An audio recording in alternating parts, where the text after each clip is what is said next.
Parce que vous devez vous devez privilégier votre bien-être. Et tout ce qui concourt à nuire votre bien-être, tenez ces choses loin de vous. Hello tout le monde, j'espère que vous allez bien. Merci de me retrouver pour une nouvelle vidéo. Dans cette vidéo, je vais partager avec vous mes astuces pour avoir une vie soft et level up en 2024. Nous sommes en fin d'année. Il manque quelques jours pour la fin d'année et le début de l'année 2024. Donc la fin d'année, c'est toujours le moment où beaucoup de personnes aiment un peu faire un bilan, voir ce qui a marché, ce qui n'a pas marché, comment rectifier le tir.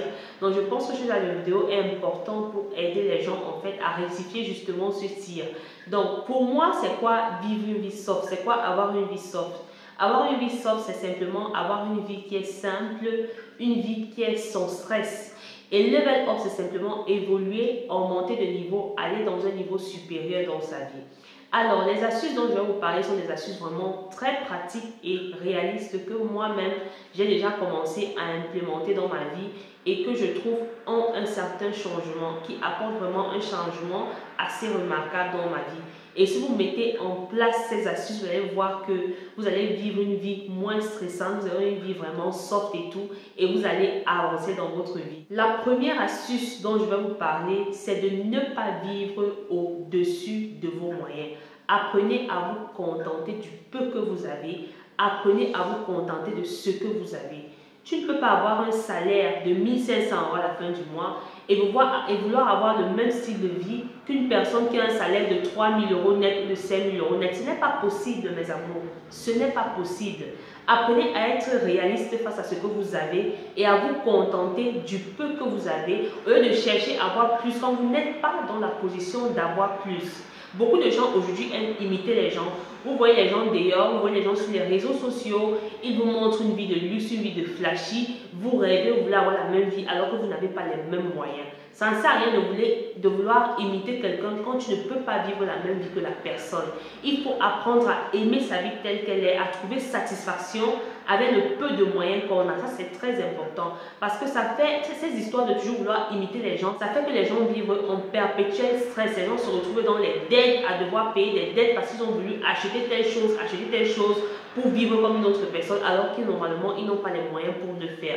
Donc vivez avec le peu que vous avez, apprenez à être contente de ce que vous avez et travaillez pour obtenir plus. Ensuite, une chose vraiment très importante qui m'a beaucoup apporté cette année, dont j'ai vraiment vu la différence depuis que j'ai commencé vraiment à l'implanter dans ma vie, c'est qu'il faut avoir une vie spirituelle. C'est très important d'avoir une vie spirituelle, mes amours. La spiritualité dans la vie vous donne une base solide. C'est comme un socle sur lequel vous vous posez, vous vous asseyez en fait. Quand vous êtes dans des situations difficiles dans la vie, quand vous traversez les moments compliqués, avoir une vie spirituelle vous aide énormément. Alors, peu importe ce en quoi vous croyez, que vous soyez chrétien, que vous soyez musulman, que vous soyez kamite, que vous soyez dans la religion de vos ancêtres, il est très important d'avoir une vie spirituelle et de vraiment la mettre en pratique. Parce que ici, quand je dis avoir une vie spirituelle, ce n'est pas de dire oui, je crois en Dieu, je crois en Dieu. C'est pas ça. C'est vraiment au quotidien pratiquer la spiritualité. Pratiquer la spiritualité pour moi, c'est quoi? Pratiquer la spiritualité, c'est prier, d'accord? Prier,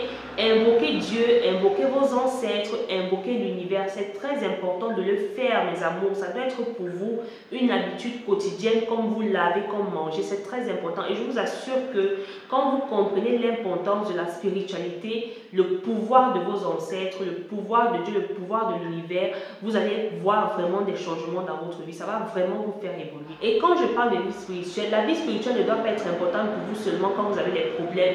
Même quand tout va bien dans votre vie, remerciez Dieu, remerciez l'univers, remerciez les ancêtres. C'est très important de faire ça au quotidien.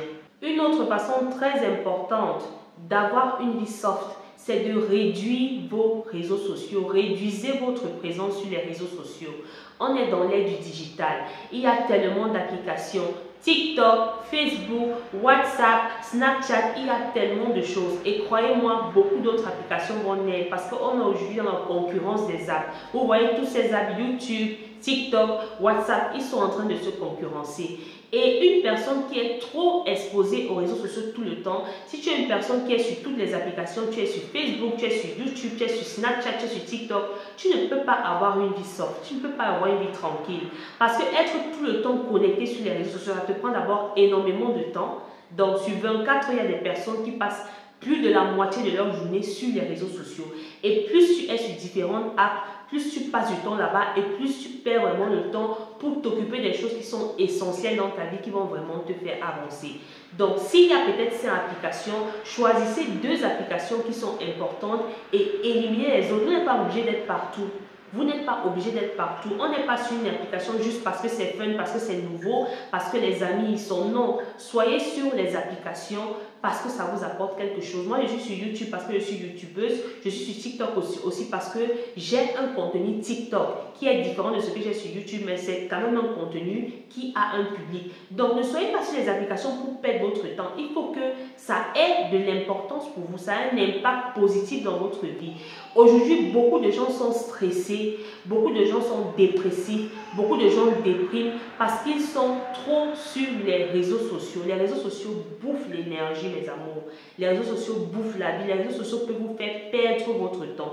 Les réseaux sociaux, quand vous y êtes trop, ça fait que votre vie passe et vous ne vous en rendez pas compte. Le temps passe, la vie passe, vous êtes tout le temps sur les téléphones. Pour level up, vous devez commencer à limiter vos dépenses afin d'épargner. Limitez vos dépenses. La vie est devenue très chère. Beaucoup de personnes ont perdu leur boulot, ont perdu leur travail. Beaucoup de personnes se sont retrouvées dans des situations vraiment chaotiques. Et dernièrement, avec tout ce qui s'est passé dans le monde, la vie est devenue plus chère. Les prix ont augmenté. Les gens n'arrivent pas à leur fin de mois. Les gens, quand ils touchent leur salaire, à peine la fin de mois, ils sont à découvert. Donc, c'est des choses comme ça qui doivent vous faire comprendre que vous devez changer votre façon de vivre. Vous devez limiter vos dépenses. Pour ma part, j'ai limité mes dépenses en faisant ceci. En limitant tout ce que j'achète, j'essaie de ne plus acheter tout au supermarché. Les choses que je peux faire chez moi à la maison, je fais et je vois vraiment la différence. Par exemple, en termes d'alimentation, je ne sais pas tout que j'achète par exemple au supermarché, c'est pas tout que j'achète. Les trucs comme les pâtisseries, je les fais moi-même à la maison parce que c'est quelque chose que j'aime faire et c'est quelque chose qui me plaît aussi. Tout ce qui est pâtisserie, je fais ça chez moi. Ça me permet de contrôler ce que je mange et ça me permet de ne pas dépenser parce que ce sont des petites choses qui font beaucoup dépenser. Même en ce qui concerne l'eau, j'ai arrêté depuis un moment d'acheter de l'eau parce que l'eau aussi fait beaucoup dépenser. Alors, ce que je fais, c'est quoi? Pour avoir une eau saine à la maison, je filtre mon eau à la maison. J'utilise du charbon que je mets dans de l'eau du robinet et je fais filtrer et ça me donne de l'eau propre, claire. Vous savez que le charbon a un pouvoir absorbant et franchement, ça me limite les dépenses. Donc, c'est juste pour vous montrer les exemples que j'ai fait, pour vous donner des idées, des choses que vous pouvez faire, des petites astuces que vous pouvez mettre en place pour limiter vos dépenses afin d'épargner. Parce que si vous voulez seulement tout acheter, déjà, comme j'ai dit, les prix ont augmenté. On te donne parfois le salaire, tu n'arrives même pas à acheter tout ce que tu veux. Donc, trouvez des astuces comme ça pour faire certaines petites choses vous-même à la maison afin d'avoir une vie simple. Choisissez bien vos influenceurs. On est dans le temps des influenceurs, on est dans un monde des influenceurs avec les applications YouTube, TikTok et tout. Choisissez bien qui va vous influencer.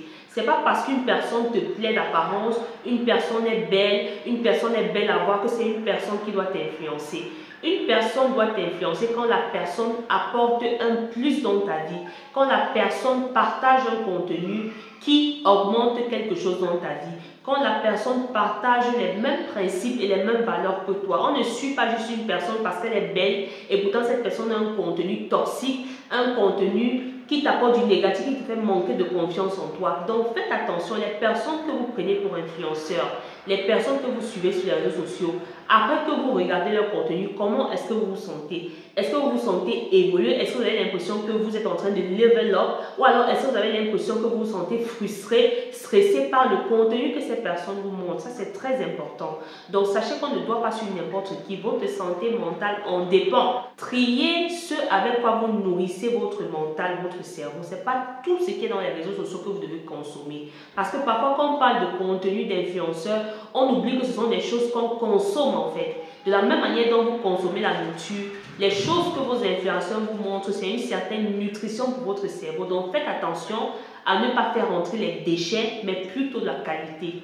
Alors, comme j'ai dit précédemment, vous devez protéger votre santé mentale. Pour avoir une vie soft, vous devez protéger votre santé mentale afin d'éviter au maximum le stress.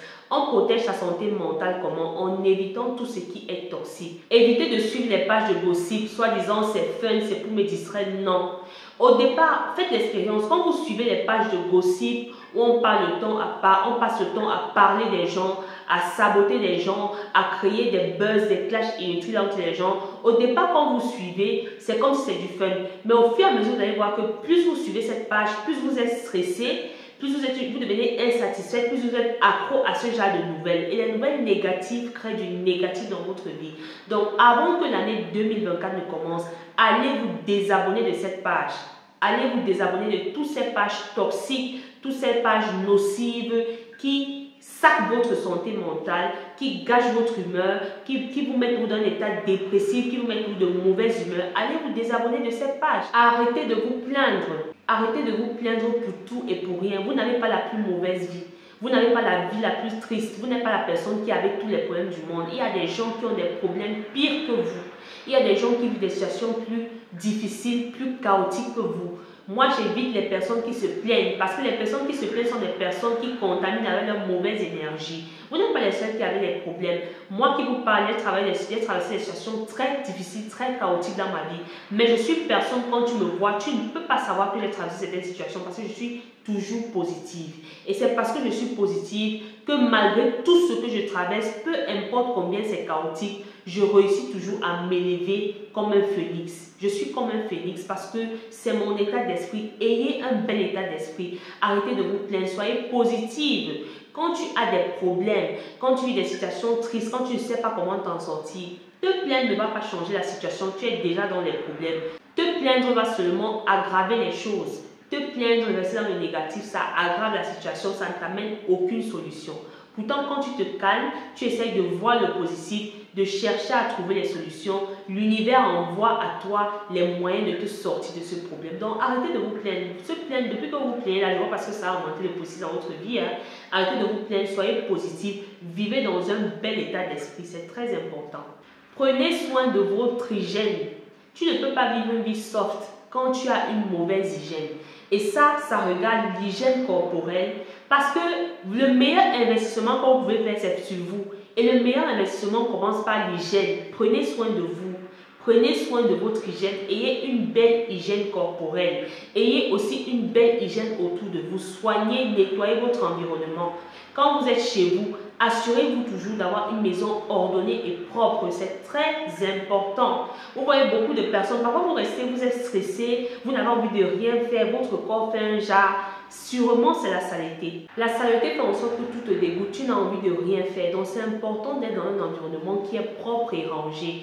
Regardez bien, faites l'expérience. Si vous êtes dans un environnement qui est sale, qui est désordonné, vous le sentez sur vous, ça se colle à votre peau en fait. Vous n'avez envie de rien faire. Votre esprit aussi semble désordonné, votre esprit aussi semble sale. Mais du moment où vous rangez votre environnement, où vous soignez l'hygiène de votre maison, des pièces dans lesquelles vous passez du temps et tout, vous vous rendez compte que vous avez une montée d'énergie, vous avez la motivation, vous avez un boost d'énergie en fait. Vous avez envie de faire les choses, les idées sont ordonnées dans votre esprit. Éloignez-vous des personnes toxiques. On ne va pas le dire assez. Éloignez-vous des personnes toxiques qui sont toujours négatives, que quand vous êtes en leur présence, vous êtes toujours stressé. Éloignez-vous de ces personnes. Combien de personnes parmi vous, vous avez tous les gens autour de vous, vous savez bien que ces personnes ne vous apportent rien de bon. Vous savez bien que ces personnes vous stressent, vous êtes stressé quand vous êtes en présence de cette personne, vous avez une baisse d'énergie quand vous êtes à côté de cette personne. Pourquoi vous forcez à avoir à côté de vous des personnes qui vous apportent le négatif? Pourquoi? Apprenez à aimer les gens à distance. Ce n'est pas obligé que quelqu'un soit proche de toi pour que tu l'aimes. Si tu aimes une personne et que tu sais au fond de toi que cette personne est négative et toxique pour ta santé mentale, que cette personne freine ton évolution, pourquoi tu as besoin de tenir cette personne près de toi? Aimer les gens à distance, c'est possible. Surtout en ce qui concerne parfois les membres de la famille. Vous avez les membres de votre famille qui sont des personnes qui sont toxiques. Qui sont des personnes qui sont toujours là à créer des problèmes, à créer des polémiques. Quand vous êtes êtes à côté d'elle, vous êtes stressé, vous sentez une énergie qui est lourde. C'est la famille, c'est vrai, on ne peut pas se débarrasser de la famille, mais au moins on peut les garder à distance pour notre propre bien-être. En ce qui concerne les amitiés et tout, vous pouvez vous en débarrasser tout simplement parce que vous devez vous privilégier votre bien-être. Et tout ce qui concourt à nuire votre bien-être, tenez ces choses loin de vous. Si vous voulez level up, mes amours, si vous voulez avoir une vie tranquille, soft, payez vos dettes. Payez vos dettes. Il n'y a rien qui bloque comme les dettes. Les dettes font partie des choses qui bloquent beaucoup dans la vie et empêchent d'avancer. Si tu dois de l'argent, si tu es conscient que j'ai des dettes, je dois de l'argent, que ce soit à l'État, que ce soit à des personnes, à des particuliers, fais l'effort de commencer si possible avant cette fin d'année de payer tes dettes. Ça ouvre les portes. Fixez-vous des objectifs. On ne vit pas au hasard, on ne vit pas pour vivre. Les gens que vous admirez, que vous voyez, vous voulez ressembler, les gens qui réussissent dans la vie, c'est des personnes qui se fixent des objectifs. Ils ne sont pas restés chez eux, ils se sont couchés au lit et tout d'un coup ils ont vu le succès. Ça ne se passe pas comme ça. Dans la vie, on se fixe des objectifs. On ne vit pas au hasard, on ne vit pas pour vivre. Tu ne peux pas être une personne, chaque matin tu te lèves, tu vis aussi comme ça, tu te lèves, tu fais n'importe quoi, tu ne connais pas ton programme de la journée, tu n'as pas de programme de la semaine, de la journée, tu ne sais pas où tu veux te retrouver dans 6 mois, tu ne te dis pas dans 5 ans où est-ce que je vais me retrouver, dans 5 ans où est-ce que je dois être, dans 10 ans comment est-ce que ma vie doit être, et tu penses que tu vas level up, tu penses que tu vas évoluer, tu penses que tu auras une belle vie, c'est impossible. Il n'y a pas de hasard dans la vie, arrêtez de rêver. Quand on veut quelque chose, on se fixe les objectifs. Le fait de vous fixer les objectifs vous donne la motivation pour atteindre cet objectif et vous permettre d'avancer. La dernière astuce très importante pour avoir une vie soft et level up, c'est d'investir sur votre santé. Il n'y a rien de plus important que la santé. Dans un monde où tout le monde est en train de courir vers l'argent et d'oublier l'essentiel, investissez sur votre santé. La santé est fondamentale. Peu importe ce que tu veux faire, peu importe où tu veux arriver, si tu n'as pas une santé de fer, une bonne santé, tu ne feras rien, tu ne vas rien faire. On a vu des gens qui avaient l'argent, qui étaient millionnaires, milliardaires, mais qui pour un petit problème de santé sont morts malheureusement. Malgré leur argent, ils n'ont pas pu même résoudre ces problèmes de santé-là. Donc investissez sur votre santé en faisant quoi? En soignant ce que vous mangez. La santé commence par l'alimentation, en veillant à manger des trucs sains, des trucs frais, des trucs préparés par vous-même. Évitez au maximum de manger à l'extérieur. Contrôlez votre santé. On investit sur sa santé aussi en faisant des bilans de santé fréquents. Faites des bilans de santé fréquents quand vous pouvez, faites-le. Allez voir des spécialistes quand vous avez un cas de santé particulière. Prenez de l'argent, payez et voyez un spécialiste qui va vous aider à régler ce problème. Investissez dans les compléments alimentaires, naturels bio. Je connais des personnes qui sont prêtes à débourser de l'argent pour s'acheter un beau vêtement, pour s'acheter une belle paire de chaussures, mais quand tu leur dis voilà, achète ce médicament, ça coûte 30 €, ces personnes te disent que c'est cher. Mais ça, c'est une manière de penser qui n'a pas de sens. À quoi te servira le vêtement si tu as une maladie dont tu ne peux pas guérir? À quoi va te servir le vêtement? Pourtant, quand tu dépenses pour ta santé, tu t'assures d'avoir autant de vêtements à l'avenir. Donc, investissez sur votre santé. Donc voilà mes amours, c'était mes astuces pour avoir une vie soft et level up en 2024. J'espère que ces astuces vont vous aider et vont vous faire un peu vous remettre en question déjà maintenant, avant que l'année 2024 ne finisse. Vous avez encore 30 jours. Essayez déjà d'implémenter ces astuces et vous allez voir déjà le changement, même avant que l'année ne finisse. Donc voilà, merci d'avoir regardé. Rendez-vous dans la prochaine vidéo.